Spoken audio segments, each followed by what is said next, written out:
These days you rarely see people taking notes in a meeting by carving letters on a tablet of stone.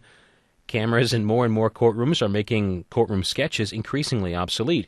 But some things, in this case pottery, don't need to change. Dave Froenicke has the story. Joe Molinaro, a professor of Eastern Kentucky, studies the pottery of the Amazon basin. Currently, he's finishing a month-long tour of college campuses. Medellin and Estela Dagua are two potters from Ecuador. Sitting at a workbench in a ceramics class last week at Ball State, Estela rolls clay into what looks like small snakes. Then she coils the snakes around a patty of clay, wrapping one after another. With a piece of a gourd, she scrapes the pot and flattens the ridge. After it dries, she will paint the pot, but with different sets of tools, says Molinaro. They paint with these brushes made of human hair, and some of the brushes, some of them are a little whiter than others because if they're painting wide areas, but some of the fine line drawings that you see on the pieces are done with brushes with 1 and 2 hairs. And she was saying that when she trains a young girl, she'll start her off with 8 hairs in the brush. And as she gets better, she keeps removing a hair. When she gets it down to 1 hair, and the girl can paint with 1 haired brush, then she's really ready to go on her own. These patterns painted into the pot mirror the Amazon basin environment. Turtle shells are popular, or a boa skin, or even insects.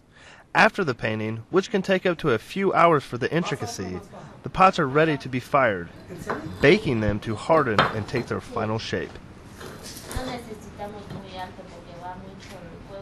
Outside, bricks are set up to host a fire. And what she's going to do is let this basically burn down, and it's going to create a bed of hot coals. Then she'll put that piece on top with the pot in it and start the firing.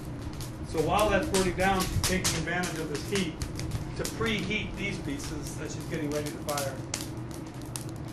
The pots are then set into an open bottom pot where the fire comes through the middle. The pot is then buried in ash to insulate it and to fire the outside as well. Under half an hour later, the pot is taken from the ash.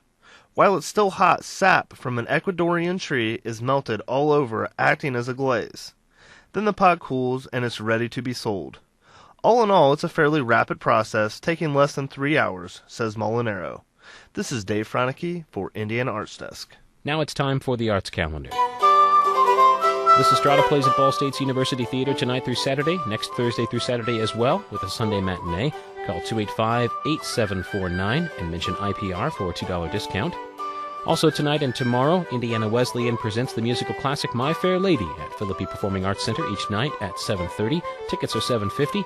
Call the box office at 765-677-2610. Saturday and Sunday at Muncie Center for the Arts and Community Civic Center, Children's Lunchbox Opera presents Meanwhile Back at Cinderella's by Danny Arlen.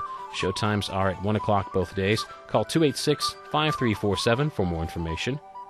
Saturday night at 7 o'clock, Denver's Mile High Orchestra plays at Anderson's Paramount Theater. Call 642-1234 for more. And next week, the National Players visit Arts Place in Portland with 2 shows. Thursday, it's Shakespeare's As You Like It. Friday, it's Moliere's Tartuffe. Call 260-726-4809 for more information. And last, dust off those haikus and shake down those sonnets. Coming up in just over 2 weeks, April 15th is the deadline for the Writers' Center of Indiana's Mays Prize for Poetry. You must submit 3 poems, 2 copies of each. There's a reader's fee of $10. For complete contest entry information, contact the Writers' Center at 317-255-0710 or go online at www.indianawriters.org. Best of Providence to all who enter, and may the best poet win, and then do some serious soul-searching. That's all for Indiana Arts Desk this week. We had production assistance from Dave Froenicke. I'm Marcus Jackman. Thanks for listening. Be sure to check us out on the web. You can visit bsu.edu/IPR, click Programming, and choose Indiana Arts Desk. You can hear old stories, find out more about your favorite Indiana Arts Desk hosts, and more. That's bsu.edu/IPR, and let us know what you think. Thanks for listening.